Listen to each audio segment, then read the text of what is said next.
देखिए अब हम लोग जान लेते हैं व्हाट इज सीपीयू। पहले सीपीयू का फुल फॉर्म क्या हो गया, तो सेंट्रल प्रोसेसिंग यूनिट। ठीक है, तो यहाँ दिया है सीपीयू का definition, all operations are performed with the help of CPU. It is also known as the brain of computer and microprocessor chip. हम पहले ही बता चुके हैं कि ब्रेन ऑफ कंप्यूटर किसे बोलते हैं, तो सीपीयू को बोलते हैं। देखिए जो यहाँ दिया हुआ है रेड कलर का जो बॉक्स दिया हुआ है, इस बॉक्स को हम लोग आम बोलचाल की भाषा में क्या बोलते हैं, तो सीपीयू बोलते हैं। बट सीपीयू क्या होता है, इसके अंदर होता है जो यहाँ पे इसके बगल में कोर i7 लिखा हुआ है, Intel core i3 core i5 जो होता है ये प्रोसेसर, इसी को हम लोग बोलते हैं सीपीयू बोलते हैं, जो ये बॉक्स डब्बा के अंदर होता है। लेकिन हम लोग ऐसे इसको बोलते हैं सीपीयू, जबकि ये खाली बॉक्स जब होगा उसका नाम होता है कैबिनेट। ठीक है, इसको हम लोग कैबिनेट बोलते हैं। इसके अंदर ही होता है CPU, motherboard, SMPS, power supply, सब चीज़ जो होता है, आपका फैन होता है, ये सब इसके अंदर होता है, बॉक्स के अंदर होता है। लेकिन आम बोलचाल की भाषा में क्या बोलते हैं, इसको सीपीयू बोलते हैं। लेकिन सीपीयू को देख लीजिए, इसका पिक्चर यहाँ दिया हुआ है, इसे बोलते हैं सीपीयू। ठीक है, अब सीपीयू को अगर हिंदी में पढ़ा जाए तो क्या बताएंगे, सीपीयू जिसका full form central processing unit होता है, इसको ही कंप्यूटर का प्रोसेसर माना जाता है।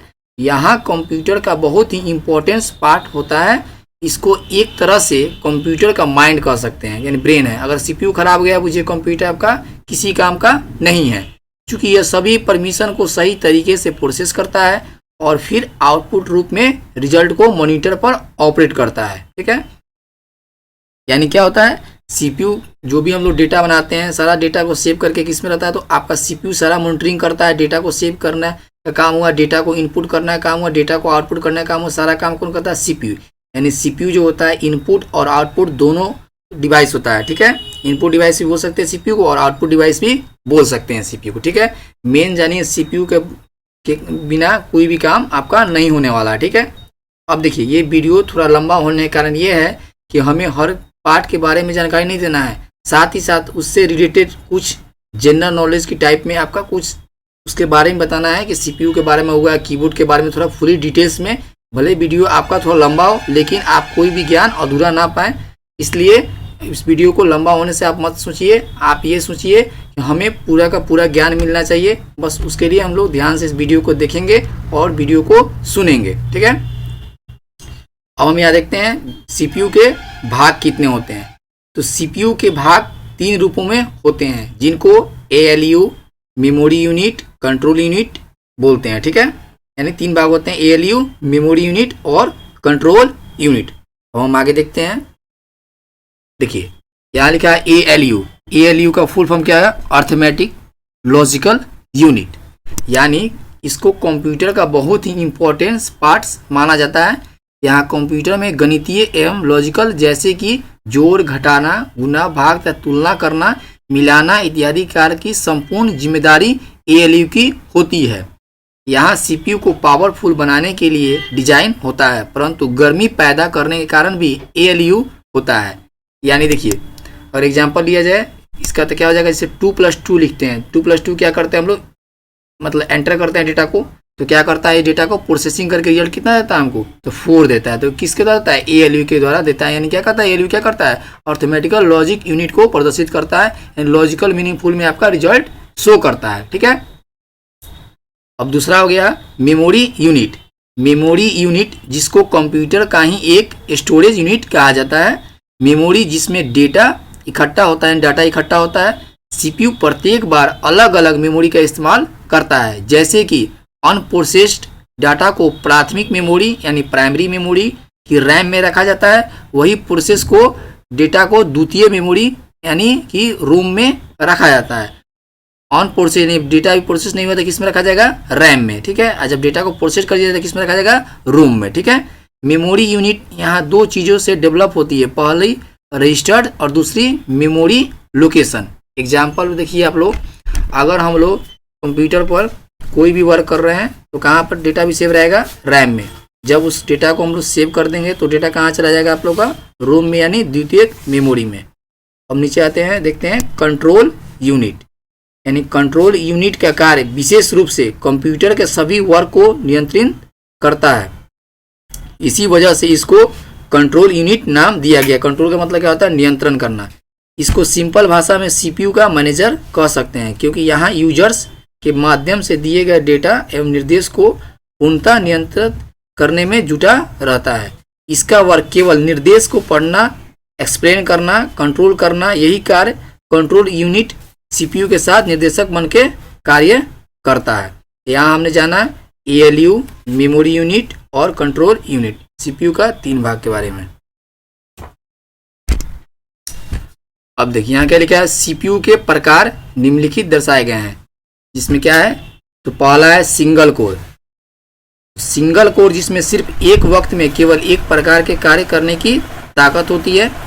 आप एक वक्त में अगर कई सारे प्रोग्राम अथवा एप्लीकेशन को स्टार्ट करते हैं तो आपका सिस्टम पूर्ण रूप से स्लो स्पीड में वर्क करेगा, क्योंकि सिंगल कोर सीपीयू के पास एक समय में केवल एक ही वर्क पर ध्यान देने की कैपेसिटी है। ज़्यादा वर्क पर ध्यान देने से सिंगल कोर का परफॉर्म तुरंत ही घट जाता है। जैसे आप देखिएगा एग्जाम्पल में, अगर आप किसी भी कंप्यूटर को 1-2 से ज़्यादा एप्लीकेशन से ओपन कीजिएगा तो क्या होता है, कंप्यूटर आपका बफरिंग करने लगता है, फर्स्ट लगता है, यानी उसमें सिंगल कोर प्रोसेसर है। उसी का दूसरा रूप में आइएगा तो डुअल कोर प्रोसेसर। इसका काम क्या है, 2 कोर वाले सीपीयू को डुअल कोर सीपीयू कहा जाता है।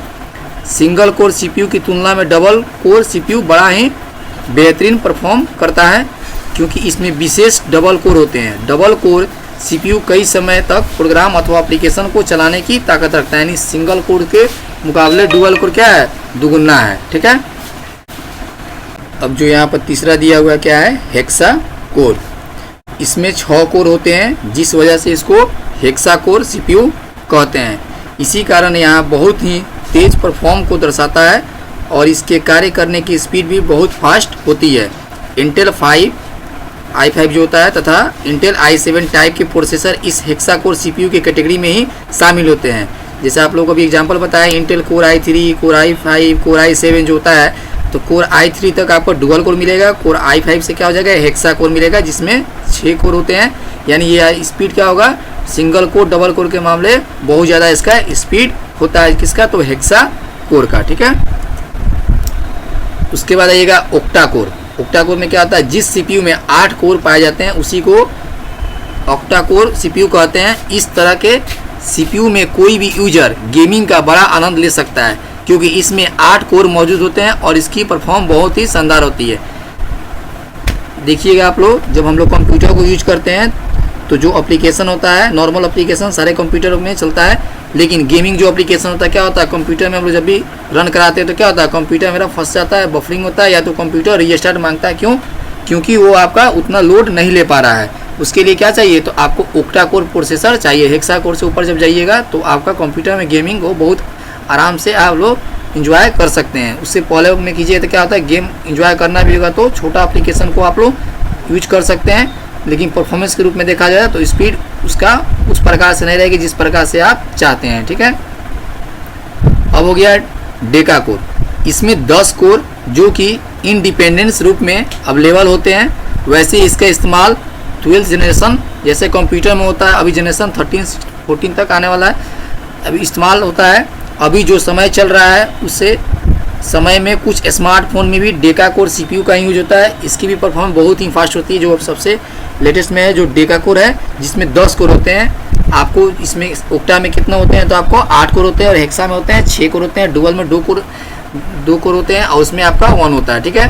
तो जो डेका कोर क्या हो गया, ये सबसे बेहतरीन और सबसे फास्ट हो गया। इसमें बहुत सारे एप्लीकेशन को एक बार में आप रन कराइएगा तो भी आपका सिस्टम क्या होगा, बफरिंग यानी स्लो नहीं वर्क करेगा, स्मूथली वर्क करने वाला है। किससे, तो डेका कोर से। ठीक है। इसका कॉस्टली रेट पड़ेगा आपको। अब देखते हैं मदरबोर्ड किसे कहते हैं। सबसे इंपॉर्टेंस होता है तो मदरबोर्ड होता है। ठीक है। मदरबोर्ड अधिकतर इलेक्ट्रॉनिक संयंत्रों जैसे लैपटॉप, कंप्यूटर आदि में लगा प्रिंटेड परिपथ बोर्ड होता है। इसे मेन बोर्ड या सिस्टम बोर्ड भी कहते हैं। क्वेश्चन पूछ सकता है मेन बोर्ड या सिस्टम बोर्ड किसे कहते हैं, तो मदरबोर्ड को कहते हैं। ठीक है। अब यहाँ देखिए, कंप्यूटर के अलावा मदरबोर्ड का प्रयोग रोबोट और अन्य बहुत से इलेक्ट्रॉनिक युक्तियों में किया जाता है। कंप्यूटर सिस्टम के जितने भी इनपुट और आउटपुट डिवाइस होते हैं जो सीपीयू यानी सेंट्रल प्रोसेसिंग यूनिट से जुड़े होते हैं, और कंप्यूटर मेमोरी, इन सभी को मदरबोर्ड एक साथ जोड़कर रखता है। ये सभी पार्ट्स को करंट भी पास करता है जिससे कि वो अपना काम कर सके। यानी मदरबोर्ड क्या करता है, जितने भी सीपीयू के अंदर पार्ट्स होते हैं, जो कैबिनेट बताया उसके अंदर सारे पार्ट्स होते हैं, सारे पार्ट्स को क्या करता है मदरबोर्ड जोड़े रखता है। सीपीयू होगा मदरबोर्ड से जुड़ा है, एसएमपीएस हो गया आपका, जितने फैन है सब चीज़ किससे जुड़ा है तो मदरबोर्ड से। अगर मदरबोर्ड ही जल गया तो क्या होगा, सारा मशीन आपका मुझे इस्तेमाल करने लायक नहीं बचेगा, क्योंकि मदरबोर्ड आपका मेन होता है। ठीक है, अब हम लोग यहाँ देख लेते हैं व्हाट इज माउस। माउस क्या होता है, तो it is an input device through which we can display the menu pad और option pad and also use to select और draw the picture. It is also called pointing device. यानी इसको हम लोग पॉइंटी डिवाइस से बोलते हैं। और क्या करता है, इनपुट डिवाइस है जिसके द्वारा मेनू पैड या ऑप्शन पैड द्वारा क्या करते हैं हम लोग, किसी भी पिक्चर किसी भी टेक्स्ट को हम लोग सिलेक्ट करते हैं या पिक्चर को हम लोग ड्रॉ करते हैं। किसके द्वारा, तो माउस। जो यहाँ माउस के यहाँ पर आप लोग का पिक्चर यहाँ दिख रहा होगा माउस का। अगर माउस का फुल फॉर्म बोले तो क्या होगा, एम से मैनुअली, ओ से ऑपरेटेड, यू से यूजर, उसके एस से सिलेक्शन, ई से इक्विपमेंट। यानी माउस के यहाँ फुल फॉर्म भी दिया हुआ है, आप यहाँ पर देख सकते हैं। और ये माउस का यहाँ पर पिक्चर भी दिया हुआ है। ठीक है, और इसको हम लोग हिंदी में जानेंगे तो क्या बोलेंगे, जब हमें कंप्यूटर पर दिखाई दे रही किसी वस्तु को छूना हो या उसे चुनना होता है तो ऐसा हम माउस की मदद से करते हैं। माउस को हिलाने से उसके नीचे लगा गोलाकार पहिया, जो व्हील बोलते हैं हम लोग, स्क्रीन पर दिख रही पेंसिल तीर यानी कर्सर को ऊपर या नीचे जाने का निर्देश भेजता है। ठीक है, अब माउस का भी टाइप अलग अलग होता है। जैसे एक नंबर टाइप जानते हैं मैकेनिकल माउस, यह माउस का सबसे पुराना टाइप होता है। जो पुराना वर्जन होता है उसमें मैकेनिकल माउस रहता था। दूसरा में क्या हो गया, ऑप्टो मैकेनिकल माउस। इस माउस को मैकेनिकल माउस में ज़्यादा अच्छा बनाया गया। तीसरा हो गया ऑप्टिकल माउस। आजकल जिस माउस का हम लोग उपयोग कर रहे हैं उसको कौन सा माउस बोलते हैं, तो ऑप्टिकल माउस। ठीक है, जो यहाँ ऊपर पिक्चर में दिखा रहा है आपको। ठीक है, एक होते हैं track ball mouse. Track ball mouse पर एक बॉल लगी होती है, उस पर बॉल लगी रहेगी। जो माउस आप लोग देखिएगा मार्केट में मिलेगा आप लोगों को, तो ट्रैक बॉल एक बॉल टाइप से नीचे लगा रहेगा, उसको बोलते हैं हम लोग ट्रैक बॉल माउस। लेकिन हम लोग जो यूज करते हैं अधिकतर यूज होता है उसको बोलते हैं हम लोग ऑप्टिकल माउस। तो जानते हैं कि माउस का आविष्कार 1960 के दशक में डगलस कार्ल एंगलबर्ट ने किया था। यानी माउस का आविष्कार किसने किया था, तो डगलस कार्ल एंगलबर्ट ने किया था। इन्वेंशन के दौरान इस छोटे से डिवाइस का नाम पॉइंटर डिवाइस रखा गया था। उस समय इसका डिवाइस का नाम क्या रखा गया था, पॉइंटर डिवाइस। इसलिए माउस का एक पॉइंटर डिवाइस भी है। ठीक है, उसके बाद अब हम लोग जानते हैं कीबोर्ड के बारे में। जो यहाँ कीबोर्ड के पिक्चर दे रहा है, इस कीबोर्ड के बारे में हम लोग जानते हैं। व्हाट इज कीबोर्ड, यानी कीबोर्ड क्या है, तो इसका डिफिनीशन क्या हो जाएगा, it is an input device through which we can input और enter the data into computer. यानी कीबोर्ड क्या है, तो आपका इनपुट डिवाइस है जो डेटा को क्या करता है, इनपुट करता है। इनपुट डिवाइस है जो डेटा को आपको इनपुट करके एंटर जो हम लोग डेटा करते हैं उसको क्या करता है, इनपुट करता है। और डेटा जो डेटा को शो करता है उसको क्या बोलते हैं, आउटपुट बोलते हैं। तो मेरा कीबोर्ड क्या हो गया, तो इनपुट है, क्योंकि डेटा को इन करता है। जो यहाँ हिंदी में दिया हुआ है, कीबोर्ड संगणक की भाषा में कुंजी पटल, यानी कीबोर्ड का हिंदी क्या होता है, कुंजी पटल। एक इनपुट युक्ति है जो कि टाइपराइटर के कुंजी पटल में कुछ आवश्यक परिवर्तन करके बनाई गई है। कुंजी पटल में बहुत से यानी सैकड़ों कुंजियां या बटन होते हैं जो किसी विशेष तरीके से विन्यस्त यानी अरेंज होते हैं। यानी जो कीबोर्ड दिया है इसमें 100 प्लस बटन होते हैं, यानी 104 बटन कीबोर्ड में होते हैं, जिसके तहत हम लोग बहुत सारे वर्क को आसानी से कर सकते हैं। जो किससे, तो कीबोर्ड से। तो कीबोर्ड का हिंदी नाम क्या है, तो कुंजी पटल। ठीक है, अब हम लोग आगे जानते हैं कीबोर्ड के बारे में। देखिए, कीबोर्ड में की संख्या भी अलग होती है। स्टैंडर्ड कीबोर्ड यानी घर और ऑफिस में यूज होने वाली कीबोर्ड में 104 बटन होते हैं। यानी नॉर्मल जो हम लोग कीबोर्ड मार्केट में मिलता है, जो हम लोग कंप्यूटर अभी पढ़ रहे हैं, अभी कंप्यूटर टाइम में जो हम लोग कीबोर्ड यूज कर रहे हैं, इसमें हम लोग देख पाएंगे 104 बटन हो, जो कि नॉर्मल कीबोर्ड में होते हैं 104 बटन। बता दें कि कुछ साल पहले तक स्टैंडर्ड कीबोर्ड में 84 बटन ही होते थे। पहले कीबोर्ड में 84 बटन ही होते थे, लेकिन अब कुछ समय से अपडेट होने के बाद 20 बटन आप लोग के बढ़ चुके हैं, यानी अब 104 बटन हो चुका है। ठीक है, 104 बटन। अब वह गेमिंग कीबोर्ड, प्रोग्रामिंग कीबोर्ड और मीडिया कीबोर्ड में 110 से लेकर 115 के बीच की संख्या में बटन होते हैं। अब गेमिंग कीबोर्ड जो गेम यूज करता है वो उसके लिए कीबोर्ड एक स्पेशल आता है, प्रोग्राम वाला के लिए प्रोग्रामिंग कीबोर्ड आता है, मीडिया वाला यानी गाना सुनने के लिए उसके लिए अलग स्टाइलिश कीबोर्ड आता है, उसमें बटन की संख्या ज़्यादा होती है 110 से 115 के बीच में। जैसे आप देखिएगा गेमिंग कीबोर्ड हो या मीडिया कीबोर्ड में जो से क्या होता है, पॉज करने के लिए गाना सुनना है तो गाना को रोकने के लिए पॉज होगा, गाना को नेक्स्ट करने के लिए नेक्स्ट होगा, प्रीवियस करने के लिए प्रीवियस होगा, फिर प्ले करने के लिए प्ले होगा। सब अधिकतर आपका ये कुछ जो मेन जो है उसको क्या होता है ऐड कर देता है, जिस कारण से आपका कीबोर्ड में की संख्या बढ़ जाती है। ठीक है, ऐसे बाय डिफॉल्ट बोला जाए तो 104 ही बटन कीबोर्ड में होते हैं। अब यहाँ दिया है कीबोर्ड का फुल फॉर्म क्या होता है। अभी तक आपने कीबोर्ड का फुल फॉर्म नहीं जाना होगा। ठीक है, इसके पिछले वीडियो में हम देखे हैं कि माउस का फुल फॉर्म। ठीक है, तो अभी हम लोग कीबोर्ड का फुल फॉर्म देखेंगे। Keys electronic 8 board operating A to Z response directly. देखिए बहुत सारा चीज़ का फुल फॉर्म होता नहीं है, लेकिन उसके अकॉर्डिंग बना दिया जाता है कि आपको उसके अनुसार आपको समझ में आ जाए कि इससे हम लोग क्या कर सकते हैं। तो इसमें क्या करते हैं, कीज इलेक्ट्रॉनिक होता है 8 बोर्ड ऑपरेट करते हैं A to Z, यानी A to लेके Z सारा फंक्शन क्या करते हैं डायरेक्टली हम लोग कीबोर्ड से यूज करते हैं। ठीक है, अब देखिए जो यहाँ दिया हुआ है कीबोर्ड का आविष्कार लिखा है QWERTY, कीबोर्ड का आविष्कार क्रिस्टोफर लैथम सोल्स ने किया था। कौन किया था, तो क्रिस्टोफर लैथम सोल्स ने किया था, जो एक ऐसा कीबोर्ड बनाने की कोशिश कर रहे थे कि जो टाइपिंग स्पीड में सुधार करे और टाइपराइटर की कुंजियों को भी जाम होने से रोके। क्योंकि पहले के समय में टाइपराइटर ज़्यादा मिलता था।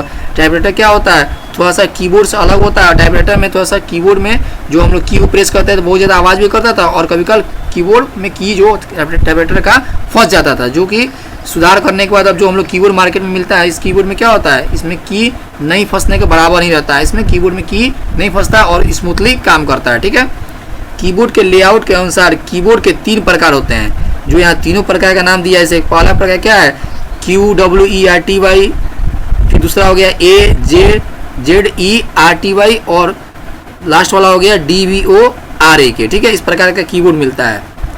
आगे बढ़ते हैं। लेकिन मार्केट में जो कीबोर्ड मिलता है तीनों में से सबसे ज़्यादा यूज होने वाला कीबोर्ड QWERTY वाले जो कीबोर्ड होता है यही होता है, जो हम लोग यूज करते हैं अधिकतर यही वाला कीबोर्ड हम लोग यूज करते हैं। ठीक है, QWERTY। अब हम लोग देखते हैं there are types of keys in a keyboard, यानी कीबोर्ड में कितने प्रकार का की का टाइप्स होता है। तो 6 टाइप होते हैं। मल्टीमीडिया होगा तो 7 हो जाएंगे आपका, लेकिन नॉर्मल कीबोर्ड जो हम बताया 104 जो बटन थे उसमें कितने होते हैं, 6 टाइप के होते हैं। जो पहला होता है अल्फ़ाबेट की, यानी A से लेके Z तक लिखा होगा जितना भी, उसको बोलते हैं हम लोग अल्फ़ाबेट की। उसका न्यूमेरिक की, जो आप देखिएगा राइट साइड में बना होगा 1 2 3 जो लिखा हुआ नंबर की तरह, तो 0 से लेके 9 तक यानी 10 नंबर तक हुआ, इसको बोलते हैं न्यूमेरिक की। उसके बाद कीबोर्ड में सबसे ऊपर में जो दिया हुआ F1 से लेके F12 तक उसको बोलते हैं हम लोग फंक्शन की, यानी फंक्शन कितने होते हैं, तो 12 होते हैं। उसके बाद यहाँ दिया है सिंबल की। सिंबल की कौन होते हैं, जो आप देखिएगा फंक्शन की के नीचे जो लिखा होगा 1 2 3 लिखा होगा, उसमें क्या होगा 1 के साथ दिया होगा अलग एक सिंबल दिया, 2 के साथ जैसे @ दिया हुआ है, उसको 3 के साथ हैश दिया हुआ, ये सब जो दिया हुआ इसको बोलते हैं हम लोग सिंबल की। जिसके लिए सिंबल यूज करने के लिए हम लोग क्या करते हैं, शिफ्ट के साथ उसको प्रेस करना है। जैसे हम लोग 2 को प्रेस करना था, शिफ्ट नॉर्मल 2 को प्रेस करेंगे तो क्या हो जाएगा 2 टाइप होगा, लेकिन हमको चाहिए @ चाहिए तो शिफ्ट के साथ क्या करेंगे हम लोग 2 प्रेस करेंगे तो क्या आ जाएगा @ टाइप होगा। ठीक है, उसके बाद स्पेशल की। स्पेशल की कौन सा हो गया, तो आप देखिएगा स्पेशल की में हो गया टैब हो गया, कैप्स लॉक हो गया, अल्ट हो गया, कंट्रोल हो गया, शिफ्ट हो गया, डिलीट हो गया, स्पेस बार, बैक एस्केप की, ये सब क्या हो गया आपका स्पेशल की में आ गया। यानी स्पेशल उसी चीज़ के बनाया गया है। जैसे डिलीट की का काम क्या है, उस पर क्लिक करने से कोई भी टेक्स्ट या क्या होता है आपको पिक्चर सेव डिलीट होता है। ठीक है, और हुआ नेविगेशन की। नेविगेशन की को एरो की भी बोलते हैं, कर्सर की बोलते हैं, जो आपको देखिएगा राइट साइड के नंबर की के बगल में ही दिया जाता है, नीचे जो तीर की तरह अप डाउन लेफ्ट राइट इन 4 की होता है, उसको बोलते हैं हम लोग नेविगेशन की। ठीक है, अब यहाँ दिया हुआ है इनपुट। ठीक है, इनपुट किसे कहते हैं, the devices that are use in the computer to input raw data for the purpose of processing are called input device. ठीक है, एग्जाम्पल में क्या होगा, keyboard, mouse, joystick, touch pad, CPU, digital camera, सब क्या हो गया इनपुट डिवाइस हो गया। यानी मतलब क्या हो गया, वे उपकरण जिनका उपयोग क्या करते हैं, प्रसंस्करण के उद्देश्य से कच्चे डेटा को इनपुट करने के लिए कंप्यूटर में किया जाता है, उसे क्या कहते हैं, इनपुट डिवाइस कहते हैं। जैसे हम लोग क्या करते हैं, टेक्स्ट टाइप करते हैं, किससे करते हैं, तो कीबोर्ड से करते हैं, तो कीबोर्ड क्या हो गया, मेरा इनपुट डिवाइस हो गया। फिर माउस से क्या करते हैं, किसी भी एप्लीकेशन को, किसी भी फोल्डर को, किसी भी आइकन को हम लोग क्या करते हैं, ओपन करते हैं, तो क्या हो गया, वो आपका इनपुट डिवाइस हो गया। उदाहरण के लिए कीबोर्ड, माउस, जॉयस्टिक। जॉयस्टिक जो नहीं जानते हो बता देते हैं, जॉयस्टिक क्या होता है, जो हम लोग गेम खेलते हैं, गेम खेलते समय क्या होता है, हम लोग को गेम को ऑपरेट करते समय उसके लिए एक क्या होता है, एक माउस की तरह ही एक आपका एक डिजाइनिंग बना रहता है, एक जॉयस्टिक होता है माउस की तरह ऑपरेट करने के लिए एक बना हुआ रहेगा आपका, उसको हम लोग बोलते हैं जॉयस्टिक बोलते हैं। उसके बाद टच पैड होता है, टच पैड जानते हैं, सीपीयू जानते हैं, सीपीयू पहले ही बता दिए, सीपीयू इनपुट और आउटपुट दोनों होता है। उसके बाद डिजिटल कैमरा हो गया, ठीक है। अब हम लोग आगे बढ़ते हैं। अब याद दिया हुआ आउटपुट। आउटपुट किसे कहते हैं, तो आउटपुट का हो गया an output device is any pieces of computer hardware equipment which converts information into human readable from, यानी जिसे जो होता है हम लोग एग्जांपल में मॉनिटर हो गया, जो मॉनिटर का काम क्या है, वो आपको किसी भी पिक्चर को, टेक्स्ट को, इमेज यानी किसी चीज़ क्या करता है, प्रदर्शित करता है, सामने शो करता है, यानी आउटपुट करता है। सीपीयू भी क्या करता है, इनपुट आउटपुट दोनों करता है। सीपीयू में डेटा स्टोर भी रहता है, इनपुट भी रहता है, डेटा को शो करना होता है, आउटपुट दिखाता भी है। और जो प्रिंटर आपका क्या हो गया, तो प्रिंटर आपका हो गया आउटपुट हो गया, ठीक है। और यहाँ पर टच पैड क्या हो गया, आउटपुट हो गया। डिजिटल कैमरा क्या, आउटपुट हो गया। टच पैड, डिजिटल कैमरा, इसको इनपुट और आउटपुट दोनों लिखवाए हैं। क्योंकि डिजिटल कैमरा क्या था, फोटो हम लोग लेते हैं, तो फोटो लेते भी है, फोटो उससे हम लोग देख ही पाते हैं, लेकिन सिर्फ फोटो हम लेके रख दिए, लेकिन फोटो देख नहीं पाएंगे, तो क्या हो गया आपका, वो हो गया इनपुट हो गया, सिर्फ इनपुट वाला काम किया, आउटपुट दिखा ही नहीं पाता है। जो चीज़ हमको आउटपुट दिखा पाता है उसको आउटपुट डिवाइस बोलेंगे, जो चीज़ इनपुट हो पाता है उसको हम इनपुट डिवाइस बोलेंगे। लेकिन किसी सिचुएशन में दोनों काम होता है, उससे इनपुट भी होता है और आउटपुट, तो इनपुट और आउटपुट डिवाइस दोनों बोलेंगे, ठीक है। आउटपुट क्या लिखा हुआ है यहाँ पर, आउटपुट डिवाइस कंप्यूटर हार्डवेयर उपकरण या कोई टुकड़ा है जो जानकारी को मानव पठनीय रूप में परिवर्तित करता है, ठीक है। अब यहाँ देखते हैं रोम किसे कहते हैं। रोम का फुल फॉर्म क्या होता है, रीड ओनली मेमोरी, यानी कंप्यूटर में यानी किसी भी इलेक्ट्रॉनिक डिवाइस में बिना रोम और बिना रैम का कोई वर्क नहीं होने वाला। रैम और रोम मोबाइल हो, आपका लैपटॉप हो या किसी भी इलेक्ट्रॉनिक सामान हो, फ्रिज हो, टीवी हो, सब में रोम और रैम जरूर रहता है, देख लीजिएगा, ठीक है। तो रोम का काम क्या होता है, ROM is a non volatile memory type, this means it receive data and permanently writes it on a chip and it's last even after you turn off your computer the data is coded to not be overwritten, so it's use for things like you printer software और your startup programme.